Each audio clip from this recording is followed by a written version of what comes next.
Good, my beautiful kings and queens. It is I, Winnie Buensi. I have missed y'all. I know you miss me too. I feel like it's been a long time. But anyway, some of y'all may have noticed that I've made a slight rebrand change. Literally, I don't want to be referred to as Miss Buensi anymore. I'd rather be referred to by my name, which is Winifred Buensi, but let's stick to Winnie Buensi at the moment. Literally, the reason for that change is simply because I feel like I'm growing up, I am maturing, and I want anything that I do to reflect that growth that I'm currently on and the journey that I am on. I also realized that quite a few of you were messaging me and saying that you didn't know my name, and I personally feel like when I am watching some people's vlogs or reading some people's blogs or communicating with people, I do find that in order to feel like I connect with them more, I want to know their name and feel like I'm on that personal kind of level with them. However, my blog still goes under the URL of missbuensi.com. My YouTube is still under official Miss Buensi. My Snapchat is still miss_Buensi because I couldn't change that. But my Twitter, my Insta, and my Facebook fan page is now under Winnie Buensi. So please feel free to holler at your girl. Don't be shy. We can connect. Anything you want to talk to me about, or you want to, I don't know, you want to suggest any topics and stuff that I should cover, please feel free. Because you know what, as of now, I do kind of want to focus on kind of like topic-based things. Because I have been going through a lot within my life recently. And my life is not just predominantly about looks, you know. There's so much more to me than that. This topic is something a little bit different. It's something I've wanted to cover for a while. But one thing that I do want to make clear, in fact, two things that I do want to make clear is one, this video is not directed to women that have medical issues which results in them having painful periods. No, this is not who this video is basically for. And two, I'm not a medical expert. I'm not a professional. Literally anything that I'm going to say is what I have noticed works well for me. If there's anything that I say that doesn't make sense or you're unsure about, please do go and seek medical or expert advice, or alternatively you can do your own research. Don't go and say that Winnie told you to do X, Y, and Z and get me into trouble. I beg. When I was about 15 or 16 or so, I used to get really painful periods, as in it got so bad that Feminax was basically what I would rely on. Literally, even before my period would arrive, I would have bought multiple packs of Feminax just waiting for when my period gets here. It was that bad. And if I didn't take Feminax, I would literally be crying like, oh my god. I'll be in so much pain. I would literally be in bed for a good couple of days. It was just really, really terrible. But the tips that I'm about to give you, honestly, it changed my life. My first tip, cut out all the sugary drinks. Sugary drinks for me, I personally don't think is necessary. I rarely drink sugary drinks. I mean, if you are somebody that does drink sugary drinks, I think you may want to reduce it down, because this is what you should actually be drinking. Water. Lots of it, you see? I opened this bottle today and I'm almost done. Anybody that knows me well knows that Winnie forever drinks water. Water, honestly, when I completely cut out sugary drinks and exchange the sugary drinks for water, period pains, I mean, I will get the odd cramp or two here and there. Let's not lie about that. But pains, for me to be suffering in my bed, absolute myth. And if you are somebody that, you know, you do love sugary drinks and you think you can't completely cut it down, what I would say is try and limit your sugary drinks a bit and drink more water. Or alternatively, what you could do is about 2 weeks before your period, binge out on water. Trust me, it will make so much difference. Not only will it mean that you will have a reduction in pain, depending on if your body is similar to mine, but drinking a lot of water helps your immune system. It's great for your skin, like it makes your skin glow. And I find that it also makes my hair grow really fast. Maybe that's just me, but there's a lot of benefits to drinking water. So please do your research into that. 2, herbal teas. I'm a herbal tea addict. Like, I don't drink normal tea. I think I've mentioned this previously in another video. I drink fruit and straight herbal teas. Literally, I drink herbal teas alongside water. But for example, let's just say maybe my period is around the corner and I'm feeling a bit bloated, or I'm even on my period and I'm in pain. I can give you off the top of my head 3 of my favorite brands. Cerasee Tea. I'm hoping that I'm pronouncing it right. I don't have the box with me, but Cerasee Tea is a godsend. Honestly, if you're feeling bloated, you won't feel bloated after drinking it. It's good for your immune system, it's good for your digestive system, it lowers cholesterol, it lowers blood pressure, it does so many things. Green tea. To be honest, I don't believe in going to get a specific brand of green tea. To me, green tea is green tea. However, I do purchase mine from Holland and Barrett's just because. It's just because I've tried other places like Marks and Spencer's branded one, Asda's branded one, green tea that has ginger, whatever. It is what it is. And also my newest favorite is this one, sorrel and ginger tea.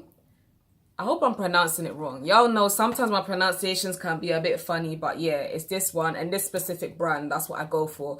Some people do make their own teas. Unfortunately, I'm good at cooking, but making teas, apart from ones that are for flus and stuff, I don't make my own teas. But yeah, these teas, honestly, herbal or fruit teas, do your research. There's even specific herbal teas that are targeted for period pains or period cramps. Herbal teas, godsend for me. Sometimes, you know, us women, when we're on our period, we'll be feeling like a whale. Like, I don't know about you, but sometimes as a woman, when you're on your period, it's weird, like things just blow up. Like my boobs just start to feel extra big, and I don't know, I just feel like a whale. And so drinking herbal teas honestly does help with any kind of cramps that I may experience, and it also helps with feeling bloated. Honestly, so where I've mentioned water and tea, you already know that the majority of the points that I'm going to continue to make will more or less reflect what you consume, because I seriously believe with all my heart what you consume, drink and food wise really is a reflection, and it really will reflect on like how your periods are going to be, or how your skin is going to be, or how your hair nails are going to be. Please, unless you have a medical condition like I've said, then that's quite different. Point number 3 I would say is exercise. Now, you don't have to do the most, honestly. Light exercise. And the funniest thing is, literally, it's only been this year that I've started working out on my period. Before that, what I'll do is I'll work out as usual, which is about 3 to 4 times a week. But when it gets to my period, I just used to feel very yuck just working out on my period. You know, you just feel a bit like there's so much going on down there, and then I'm now sweating. But light exercise, a little cardio, even if you just go and you just do a little, I don't know, power walk at the park or something, trust me, it will really help with your cramps. Literally a little jog around the park, or if you want to go to the gym and do a little cardio, just do a little exercise, do a little something. What I found for me is it helps if I am cramping up, and it actually also helps with my period flow as well. Tip number 4 would be your diet. Stop eating trash. I can't even word that nicely. Literally, it is stop eating trash. Stop KFCs, Burger Kings, doner kebabs. Like, either stop eating it or reduce it. Your diet is a very important factor within this thing. Not even just for your period, but even for your skin, for example. Your diet plays a massive part.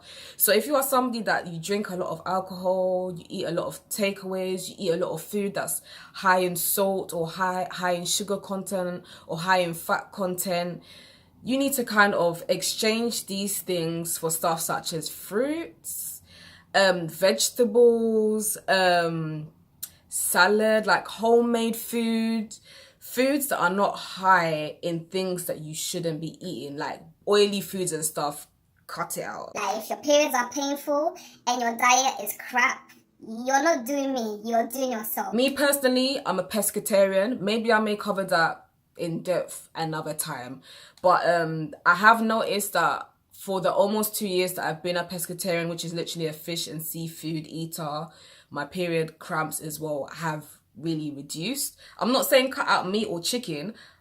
eat meat, eat chicken. Like, you still gonna get your benefits from eating those things. However, what I am saying is, rather than you going to eat chicken and chips 5 times a week, make your own chicken at home, add some salad. I didn't say salad, I said add some salad, some vegetables, and just incorporate quite a few healthy dishes or healthy snacks, you know, into your diet. Tip number 5. Now, this is kind of like a very optional kind of tip, but people kind of hear the pill and they just think, yeah, you just want to go about and sex about and just not get pregnant.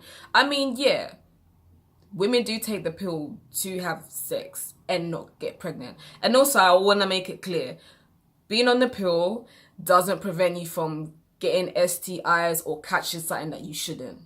So use a condom. Many women use the pill for different reasons. Some women take the pill to regulate their periods. Some people have said that apparently the pill does help with their issues such as acne. I'm not too sure how that is, but I'm just, you know, giving a general overview. But at the same time, some people also take the pill because it reduces period pains, and it also can give you a lighter flow if you are somebody that has a very heavy period.